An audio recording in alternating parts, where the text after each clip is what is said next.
And, we spoke about domestic violence. A lot of people don't know this, but, according to the CDC, the number one cause of death among women in the United States is actually domestic violence. It's not cancer. A lot of people would, if you took a survey, people would say, breast cancer, cervix, some kind of cancer. It's actually domestic violence. And with that said, this COVID is keeping everybody, indoors. So we saw it on television. There are more requests for help. And so here we are talking about our favorite city, Chicago. I want to educate somebody. I'm saying this is like a predator's dream scenario almost, right? Yeah, well, I'm about to surprise everybody. So here we go. So 18 months ago at the Vatican, a lot of, leaders of churches came from all over the world, to converge, to talk about things.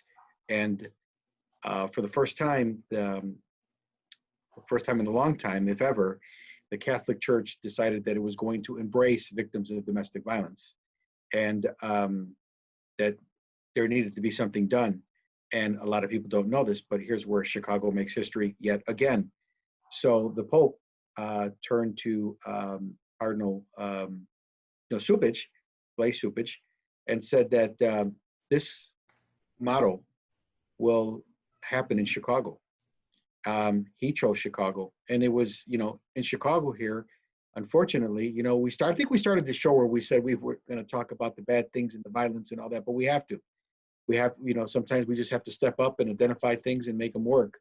Right. So not only are we the gun capital here, but we have the most cases of reported cases of domestic violence here in Chicago.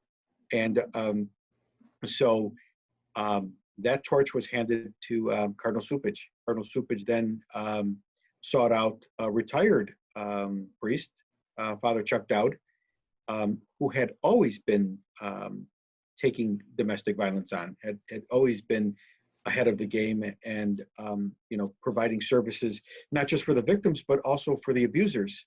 And so divine intervention, although he's Caucasian, he's fluent in Spanish, probably better than mine, because he is like, it's no Spanglish, and for him, he was the head priest at St. Pius in Pilsen, where I'm from, and he is the person running this task force. For the listeners who aren't familiar, Pilsen is predominantly a Latino community in Chicago.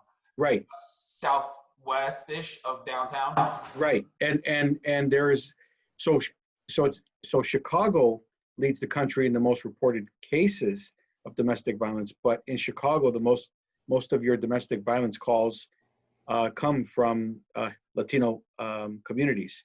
So so I ran into Father Chuck, and it'd been years, and he actually, I had already run a human trafficking task force. Yes, obviously there's 150 questions I want to ask, but this episode is not about that. We're going to try to get Carlos back in here, but we can definitely delve into all the different human trafficking things, because he knows I got a million questions for him.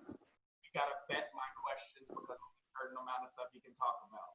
So we will come back to that, but as you were saying, Carlos, okay. Task force. So a lot of victims of domestic violence, a lot of young people that are around it, and they become victimized, do somehow, some way, become very vulnerable, and they fall into human trafficking. They kind of somewhat go hand in hand. And Father Chuck, knowing that I have a nonprofit organization, knowing that I have a team of investigators, and we've successfully worked, with the FBI, with the Chicago Police Department, with the Crimes Against Children Task Force, asked if I could form a task force around this. Well, my first go-to guy was Tom, because I needed a guy with a lot of resources. I needed a guy who wasn't afraid to hit the street. Also because, there's language barriers. This city is very diverse. It's very unique. Yeah. It very, very. So when I went to Tom, I didn't have to bend his ear. I didn't have to twist his arm. I didn't have to do anything. He said he was 100% in. And as a matter of fact, just before our shutdown, Tom and I sat down with Father Chuck, and he prayed on us both that our businesses would be good. He must have leaned a little bit more towards Tom because he's been blessed. But I'm happy. I'm happy. And, you know, God is good. And we know that there are a lot of people at risk out there. Our task force is being assembled as we speak. We will be able to provide services. And this is where I love the diversity with Total Protection Consultants, because we know we're not just a bunch of security guards, right? We're not just a bunch of people that are sitting around, you know, toting guns. Our people are people like Tom, you know. They're people that, we have life coaches, we have therapists, we have people in the medical field. We do have people, law enforcement, military, people with security backgrounds, you know, investigative backgrounds. And we assembled a great team. I think I have more females on this team because, you know, oh, there we are, a good looking bunch there. You know, and yes, we have our own SWAT team. And for the listeners, I'm again sharing my screen. This is totalprotectionconsultants.com. This is Carlos's website for the business. If you guys are in the Chicagoland area and would like to learn more, even if you're abroad, definitely go check it out, totalprotectionconsultants.com.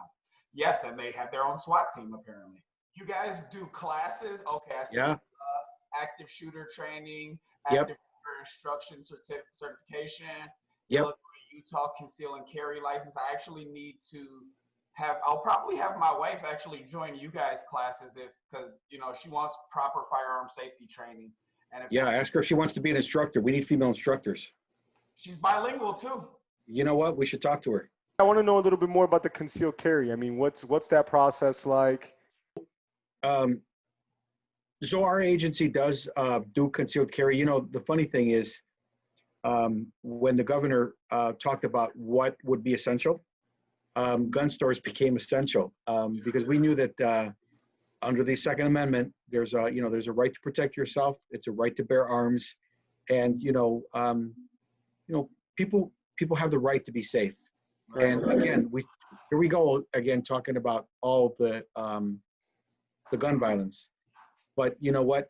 Again, there's the Second Amendment. People have a right to protect themselves, to protect their family, to protect their property, and we provide that training. And just so you know, we don't open our doors to just anybody. We don't just put a sign like a mattress store that's, you know, trying to sell all their mattresses off and just come on in here. We're very selective.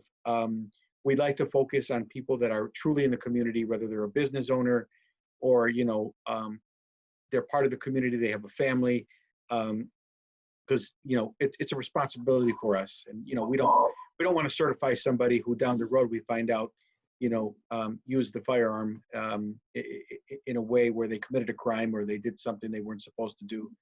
So we take those classes pretty serious. I do have just a few quick questions.